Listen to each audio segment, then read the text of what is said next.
ಸಂಸತ್ನ ಉಭಯ ಸದನಗಳಲ್ಲಿ ಕಲಾಪ ನಡೀತಾ ಇಲ್ಲ. ವಿಪಕ್ಷಗಳ ಪ್ರತಿಭಟನೆಗೆ ಚರ್ಚೆಗಳೇ ಆಗ್ತಾ ಇಲ್ಲ. ಕಲಾಪ ಆರಂಭ ಆದ ಕೆಲವೇ ನಿಮಿಷಗಳಲ್ಲಿ ಮುಂದೂಡಿಕೆಯಾಗ್ತಾ ಇದೆ. ಇವೆಲ್ಲ ಅಮಿತ್ ಶಾ ಸದನಕ್ಕೆ ಬರಲೇಬೇಕು ಅಂತ ಪಟ್ಟು ಹಿಡಿದು ವಿಪಕ್ಷ ಸಂಸದರು ಪ್ರತಿಭಟನೆ ಮಾಡ್ತಾ ಇರೋದ್ರ ಎಫೆಕ್ಟ್. ಅಮಿತ್ ಶಾ ಸದನಕ್ಕೆ ಬರುವಂತೆ ವಿಪಕ್ಷ ಪಟ್ಟು ಪ್ರತಿಭಟನೆ. ಶಾ ಉತ್ತರ ಕೊಟ್ರೆ ಕೇಳಿಸ್ಕೊಳ್ಳೋಕ್ಕಾಗಲ್ಲ, ರಿಜಿಜು ತಿರುಗೇಟು.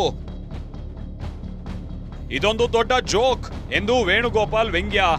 ದೆಹಲಿ ಪ್ರತಿಭಟನೆ ವೇಳೆ ವಿದ್ಯಾರ್ಥಿಗಳ ಮೇಲೆ ನಡೆದಿರುವ ಲಾಠಿ ಚಾರ್ಜ್ ಸಂಬಂಧ ವಿಪಕ್ಷಗಳ ಆಕ್ರೋಶ ಮುಂದುವರೆದಿದೆ.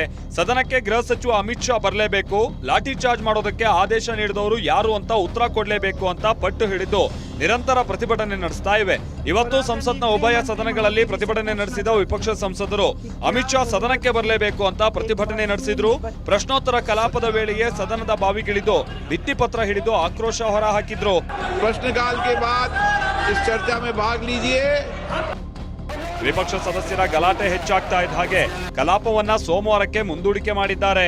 ಸಂಸತ್ ಭವನದ ಆವರಣದಲ್ಲೂ ವಿಪಕ್ಷ ಸಂಸದರು ಪ್ರತಿಭಟನೆ ನಡೆಸಿದ್ರು.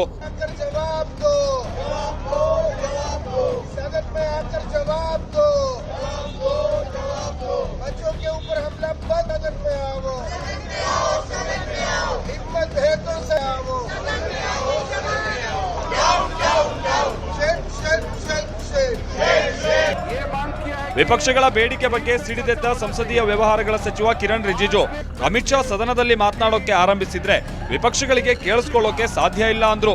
ಅಮಿತ್ ಶಾ ಹೆಸರು ಹೇಳಿದ್ರೆ ಉಗ್ರರೇ ನಡುಗ್ತಾರೆ ಅಂತ ತಿರುಗೇಟು ಕೊಟ್ರು. होम मिनिस्टर साहब का नाम ले लेके ये नारा लगा रहे हैं.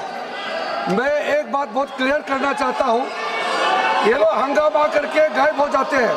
होम मिनिस्टर अमित शाह जी सुबह सुबह पार्लियामेंट में आते हैं और देर रात को ही वापस आते हैं. दिन भर वो पार्लियामेंट में ही रहते हैं. ये नारा लगाने का जो तरीका है वो गलत है. और मैं दूसरी बात बताना चाहता हूँ, होम मिनिस्टर अमित शाह वो इंसान है जिसका नाम सुन करके सारे आतंकवादी उग्रवादी कांप उठते हैं. जिस दिन यहाँ चर्चा शुरू होगी, गृह मंत्री अमित शाह का जब यहाँ जवाब होगा, आप लोग सुन नहीं पाएगा. आप लोग क्या होम मिनिस्टर का नाम लेते हो.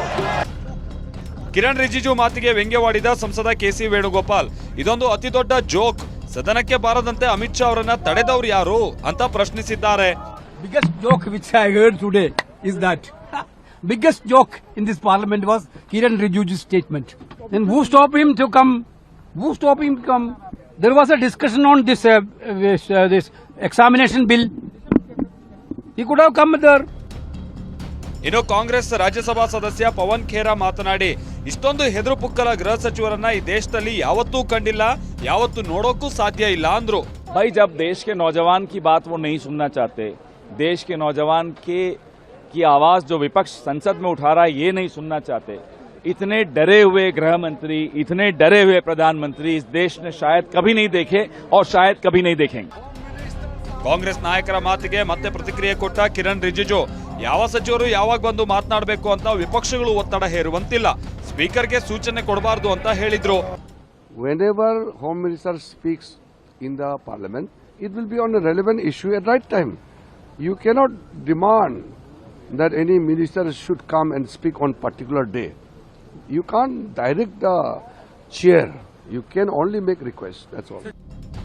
ಇತ್ತ ಪ್ರಧಾನಿ ನರೇಂದ್ರ ಮೋದಿ ಎನ್ಡಿಎ ಮೈತ್ರಿಕೂಟದ ಸಂಸದರ ಜೊತೆಗೆ ನಿರಂತರ ಸಭೆಗಳನ್ನ ನಡೆಸ್ತಾ ಇದ್ದಾರೆ. ಇವತ್ತು 3ನೇ ಬಾರಿಗೆ ಮೈತ್ರಿಕೂಟದ ಸಂಸದರ ಜೊತೆ ಬ್ರೇಕ್ಫಾಸ್ಟ್ ಮೀಟಿಂಗ್ ಮಾಡಿದ್ರು. ತೃಣಮೂಲ ಕಾಂಗ್ರೆಸ್ ಹಾಗೂ ಉದ್ಧವ್ ಬಣದ ಶಿವಸೇನೆ ಮಾಜಿ ಸಂಸದರ ಜೊತೆಗೆ ಪ್ರಧಾನಿ ಮೋದಿ ಸಂವಾದ ನಡೆಸಿದ್ರು. ಈ ವೇಳೆ ನೀವು ಯಾವುದೇ ಕಾರಣಕ್ಕೂ ಭಯ ಪಡಬೇಡಿ, ಸಂಸತ್ತು ಪ್ರಜಾಪ್ರಭುತ್ವದ ಸರ್ವೋಚ್ಚ ದೇಗುಲ ಅಂತ ಧೈರ್ಯ ತುಂಬಿದ್ದಾರೆ. Bureau report, TV9.